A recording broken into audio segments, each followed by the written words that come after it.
Bienvenue chers téléspectateurs, c'est Aline Taïbaro avec le journal du 3 février.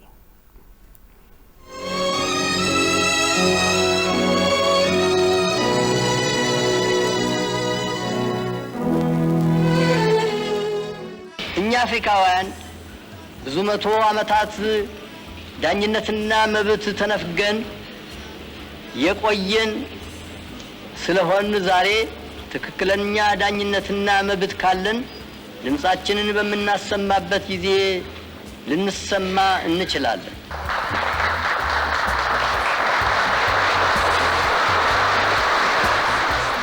Notre capitale Addis Abeba est prête à recevoir chaleureusement nos frères et sœurs, a déclaré le Premier ministre Abiy Ahmed. Le Premier ministre a déclaré sur sa page de médias sociaux que l'Éthiopie était prête à accueillir le sommet de l'Union africaine qui a été suspendu pendant 2 ans en raison du Covid-19.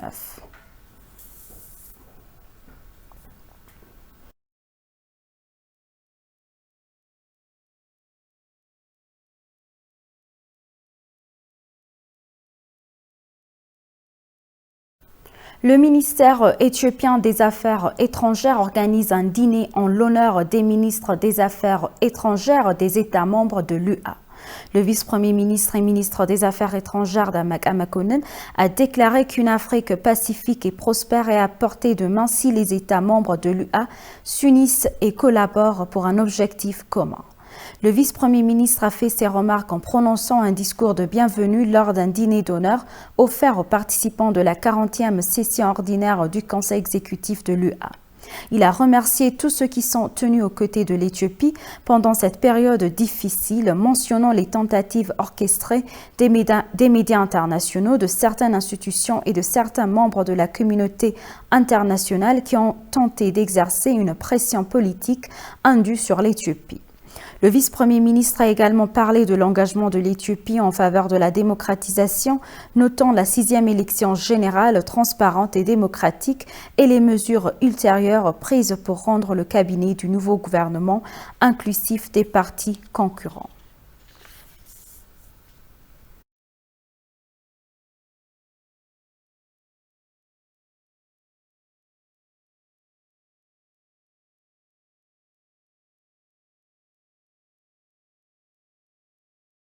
Le vice-premier ministre et ministre des Affaires étrangères Damak Amakonnen s'entretient avec les ministres des Affaires étrangères namibiens et camerounais. Le vice-premier ministre s'est entretenu avec le vice-premier ministre namibien et ministre des Affaires étrangères Nutumombo Nadi Etawa et le ministre camerounais des Affaires étrangères Légien Mibla. Selon un communiqué du bureau du porte-parole du ministère des Affaires étrangères, les 2 ministres ont discuté des moyens de renforcer davantage les relations bilatérales entre l'Éthiopie et la Namibie, ainsi qu'entre l'Éthiopie et le Cameroun.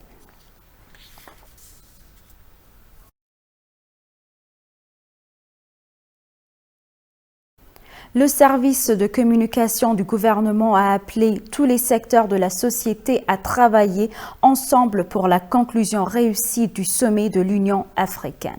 La ministre d'État du service de communication, Salamaïd Kassa, dans une déclaration sur l'actualité, a indiqué que des préparatifs sont en cours dans le secteur de la sécurité pour que l'Union africaine assure une sortie pacifique de la crise. Elle a appelé toutes les sections de la société à travailler ensemble pour les succès de la conférence. D'autre part, diverses aides humanitaires sont fournies aux personnes touchées par la sécheresse dans 9 zones de l'État de la Somalie, la zone Borana de l'État d'Oromia et la zone sud de l'Omo de la région des Nations du Sud. La ministre d'État Salamaïd Kassa a révélé que le groupe terroriste TPLF avait empêché les camions lourds d'entrer dans l'État du Tigray.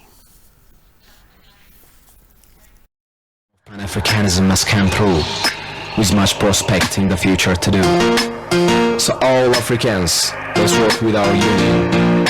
Africa wants to see peace, love and prosperity.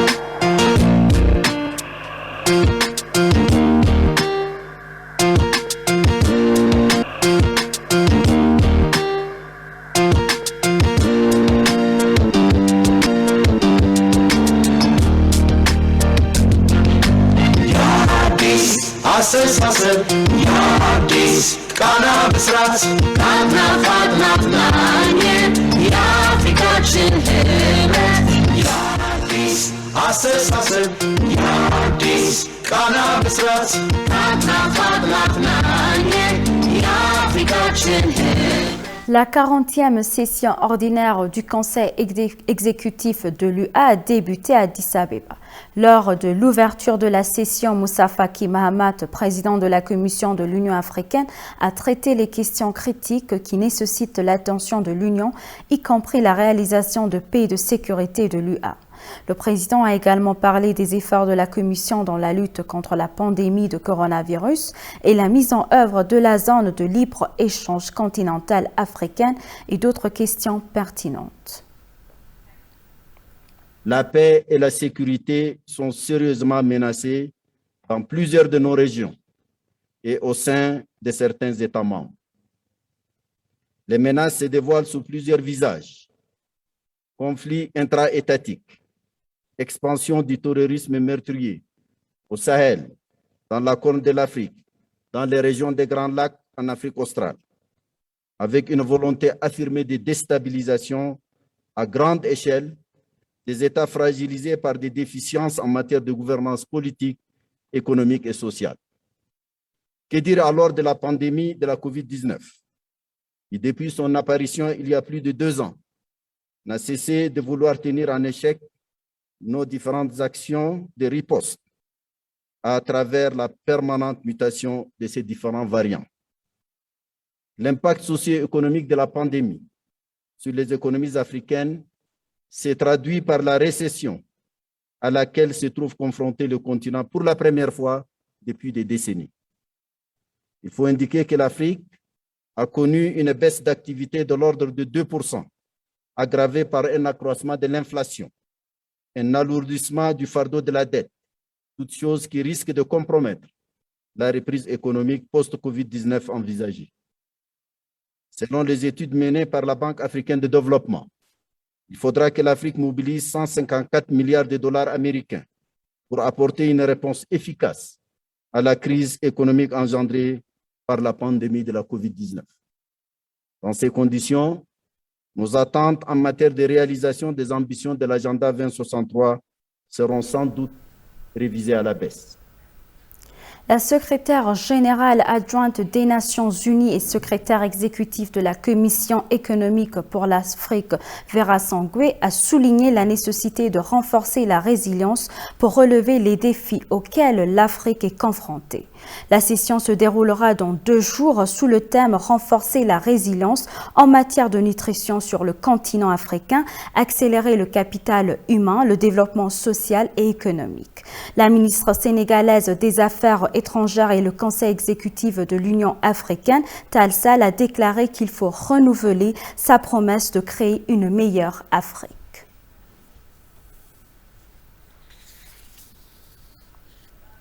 Marquée encore par la pandémie de COVID-19, constitue une réelle preuve de résilience de notre organisation grâce à sa capacité d'anticipation par la mise en place d'une stratégie de lutte avec des résultats fort appréciables. En sus de la crise sanitaire, le tableau sécuritaire de notre continent reste assombri à divers endroits par les conflits, le terrorisme et l'extrémisme violent. À cela s'ajoute la recrudescence inquiétante des changements anticonstitutionnels de gouvernement qui sapent les fondements de nos États et annihilent l'ensemble de nos efforts de développement. Je reste cependant convaincu que notre sommet à venir, qui va s'ouvrir sous 48 heures, offrira aux dirigeants du continent africain l'occasion de renouveler leur engagement à léguer aux générations futures une Afrique pacifique, intégrée et tournée vers le progrès social et économique. Sous ce rapport, il est rassurant d'avoir comme atout l'architecture africaine de paix et de sécurité, l'architecture africaine de gouvernance, l'agenda 2063 et la zone de libre-échange continentale africaine, la ZLECAf, constituant ainsi autant de leviers pour nous afin de sortir nos populations de la pauvreté et du sous-développement source d'instabilité et d'insécurité pour le continent. C'est sans doute dans cet esprit que s'inscrit le thème de notre sommet à venir consacré à la nutrition. Il conviendrait en outre d'insuffler un nouvel élan au partenariat scellé par l'Afrique pour une meilleure prise en compte de nos intérêts. Chers collègues, Excellences, Mesdames et Messieurs, sur un autre registre, la question de la rationalisation de nos travaux se pose avec acuité, malgré la réforme institutionnelle en cours. Aussi, devrions-nous constamment garder à l'esprit les termes de la décision 635, et je cite, « La conférence de l'Union africaine traitera d'un ordre du jour composé au maximum de 3 points stratégiques à chaque sommet.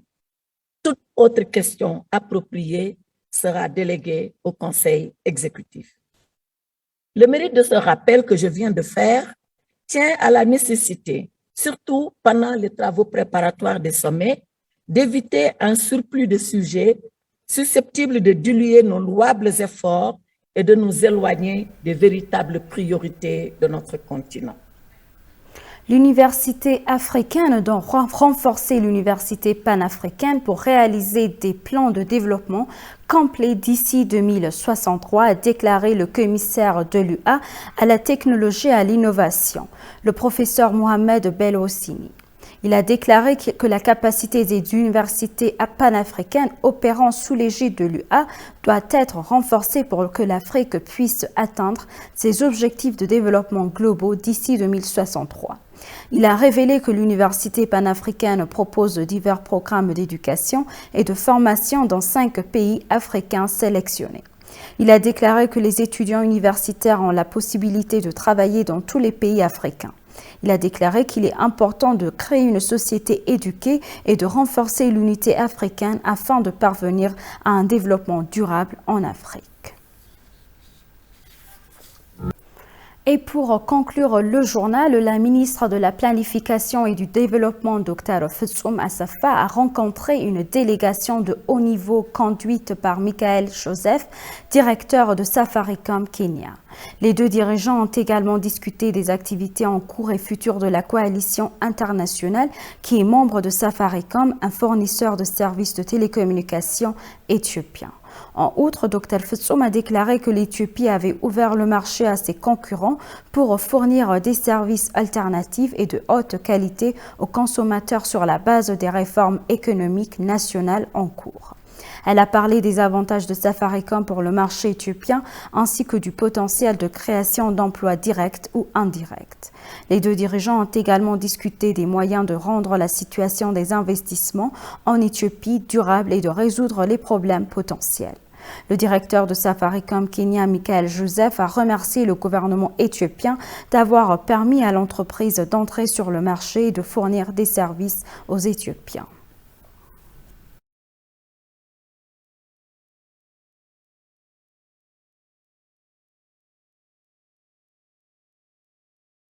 Téléspectateurs, nous vous rappelons les titres principaux. Le Premier ministre dit prêt à recevoir chaleureusement les frères et sœurs africains.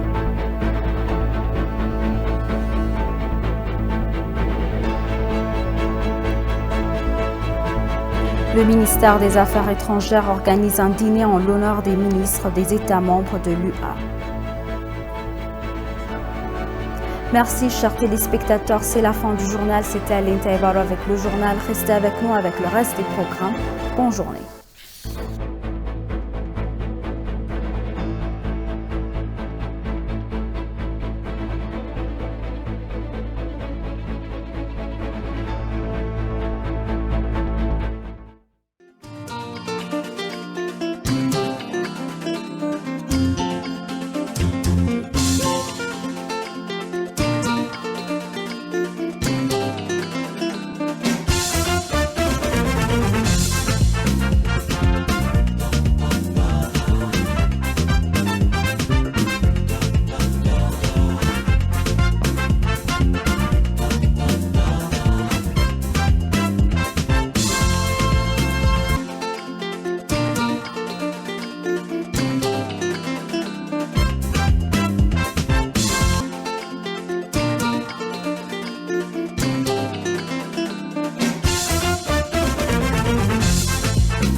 Le 25 mai 2063, l'Organisation de l'Unité africaine a été créée avec un siège permanent à Addis Abeba en Éthiopie. Haïlé Sélassié, empereur d'Éthiopie, a été choisi comme premier président de l'UA. Son discours d'acceptation apparaît ci-dessus.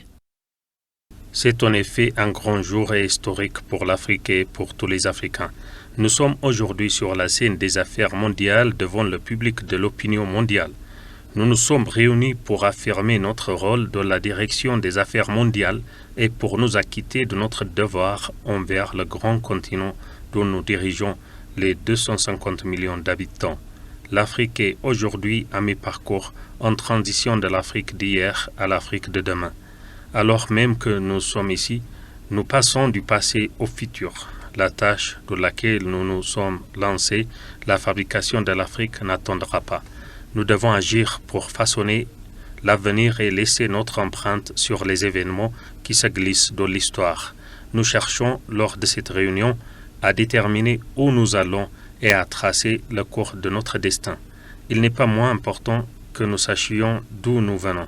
La prise de conscience de notre passé est essentielle à l'établissement de notre personnalité et de notre identité africaine.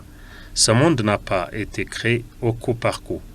L'Afrique est née ni plus tard ni plus tôt que toute autre zone géographique de ce globe. Les Africains, ni plus ni moins que les autres hommes, possèdent tous les attributs humains, talents et défauts, vertus et défauts. Il y a des milliers d'années, fleurissaient en Afrique des civilisations qui ne souffrent en rien de la comparaison avec celles des autres continents. Au cours de ces siècles, les Africains étaient politiquement libres et économiquement indépendants. Leurs modèles sociaux étaient les leurs et leur culture véritablement indigène.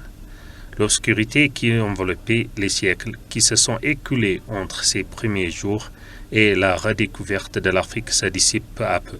Ce qui est certain, c'est que pendant ces longues années, des Africains sont nés, ont vécu et sont morts. Les hommes d'autres parties de cette terre se sont occupés de leurs propres préoccupations et dans leur vanité ont proclamé que le monde commençait et finissait à leur horizon.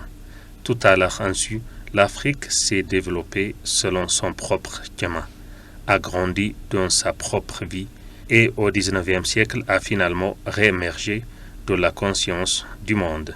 Les événements des 150 dernières années ne nécessitent aucune récitation prolongée de notre part.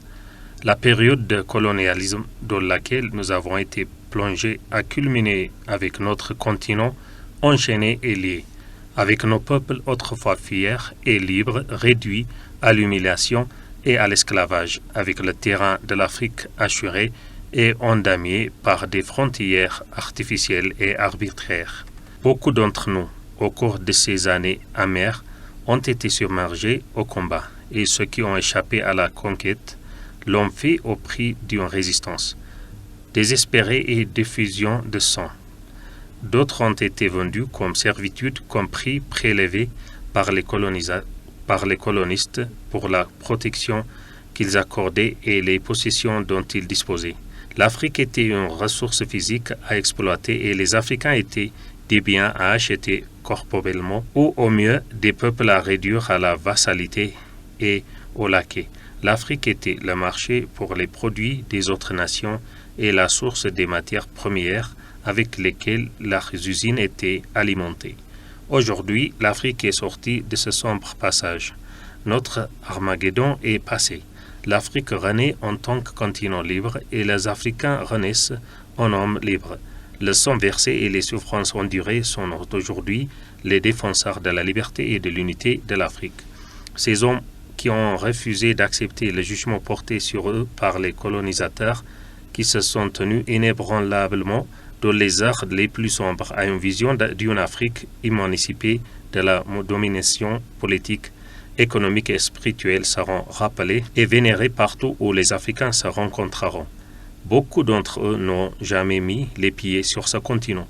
D'autres sont nés et sont morts ici. Ce que nous pouvons dire aujourd'hui n'ajoute pas grand-chose à la lutte héroïque de ceux qui, par exemple, nous ont montré combien sont précieuses la liberté et la dignité humaine et combien peu vaut la vie sans elles. Leurs actions sont inscrites dans l'histoire. Nous sommes réunis ici aujourd'hui pour jeter les bases de l'unité africaine. Accordons-nous ici et maintenant sur l'instrument de base qui constituera le fondement de la croissance future de la paix, l'harmonie et l'unité de ce continent. Que nos rencontres procèdent désormais de solides réalisations. Ne remettons pas à une réflexion et à une étude ultérieure l'acte unique, l'unique décision qui doit émerger de ce rassemblement pour avoir un sens réel. Cette conférence ne peut se clôturer sans l'adoption d'une charte africaine unique. Nous ne pouvons pas partir d'ici sans avoir créé une seule organisation africaine possédant les attributs que nous avons décrits. Si nous échouons, nous aurons esquivé notre responsabilité envers l'Afrique et envers les peuples que nous dirigeons.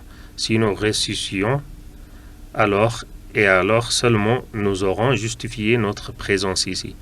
L'organisation dont nous parlons doit posséder un cadre bien articulé, disposant d'un siège permanent et d'un secrétariat adéquat assurant la continuité nécessaire entre les réunions des organes permanents. Il doit comprendre des organes spécialisés pour travailler dans des domaines particuliers de compétences attribuées à l'organisation. À moins que la liberté politique pour laquelle les Africains ont si longtemps lutté ne soit complétée et renforcée par une croissance économique et sociale correspondante, le souffle de vie qui soutient notre liberté risque de s'éteindre. Dans les efforts pour améliorer le niveau de vie de nos peuples et concrétiser les fondements de notre indépendance, nous comptons sur l'aide et le soutien des autres. Mais cela seul ne suffira pas et seul ne ferait que perpétuer la dépendance de l'Afrique vis-à-vis des autres. Un organe spécialisé chargé de faciliter et coordonner les programmes économiques à l'échelle du continent et de fournir les mécanismes de fourniture d'assistance économique entre les nations africaines est donc nécessaire. Des mesures rapides peuvent être prises pour accroître les échanges et le commerce entre nous. La richesse minérale de l'Afrique est grande. Nous devrions coopérer à son développement. Un programme de développement africain qui prévoit la concentration de chaque nation sur les activités productives pour lesquelles ses ressources et ses conditions géographiques et climatiques lui conviennent le mieux est nécessaire. Nous supposons que chaque nation africaine a son propre programme de développement national et il ne nous reste plus qu'à nous rassembler et partager nos expériences pour la bonne mise en œuvre d'un plan à l'échelle du continent. Aujourd'hui, les voyages entre les nations africaines et les communications télégraphiques et téléphoniques entre nous sont extrêmement détournés. Les communications routières entre deux États voisins sont souvent difficiles, voire impossibles. Il n'est pas étonné que le commerce entre nous soit resté à un niveau décourageant. Ces anachronismes sont les vestiges d'un héritage dont nous devons nous débarrasser, l'héritage du siècle où les Africains étaient isolés les uns des autres. Ce sont des domaines vitaux sur lesquels les efforts doivent être concentrés. La charte africaine dont nous avons parlé est tout à fait conforme à celle des Nations Unies. L'organisation africaine que nous envisageons n'est en aucune façon destinée à remplacer dans notre vie nationale ou internationale la place que l'ONU a si assidûment méritée et qu'elle occupe si légitimement. Au contraire, les mesures que nous proposons compléteraient les programmes entrepris par l'ONU et ses institutions spécialisées et, espérons-le, rendaient leurs activités et les nôtres doublement significatives et efficaces. Ce que nous recherchons sera multiplié par la contribution que nos efforts conjoints peuvent apporter à l'assurance de la paix mondiale et à la promotion du bien-être et de la compréhension humaine. Dans un siècle, lorsque les générations futures étudieront les pages de l'histoire, cherchant à suivre et à sonder la croissance et le développement du continent africain, que trouveront-elles de cette conférence? Restera-t-elle dans les mémoires comme une occasion où les dirigeants d'une Afrique libérée, agissant avec audace et détermination, ont plié les événements à leur gré et façonné les destinées futures des peuples? Cette rencontre sera-t-elle commémorée pour ses solides réalisations, pour l'intelligence et la maturité qui ont marqué les décisions prises ici?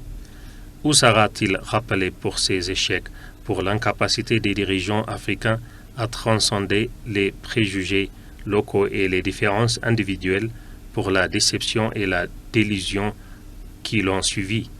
Ces questions nous font tout réfléchir. Les réponses sont en notre pouvoir de dicter.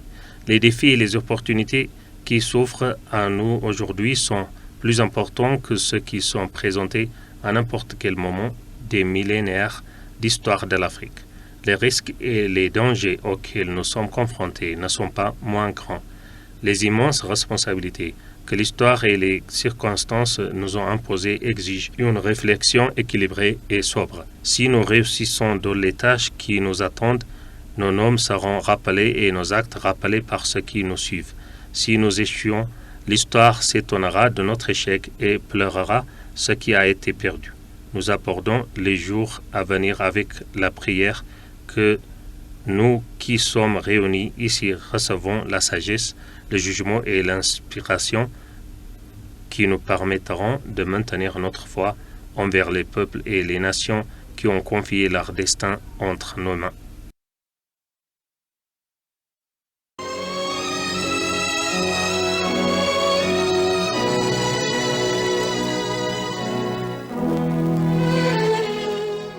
እኛ አፍሪካውያን ብዙ መቶ ዓመታት ዳኝነትና መብት ተነፍገን የቆየን ስለሆን ዛሬ ትክክለኛ ዳኝነትና መብት ካለን ድምጻችንን በመናሰማበት ጊዜ ልንሰማ እንችላለን።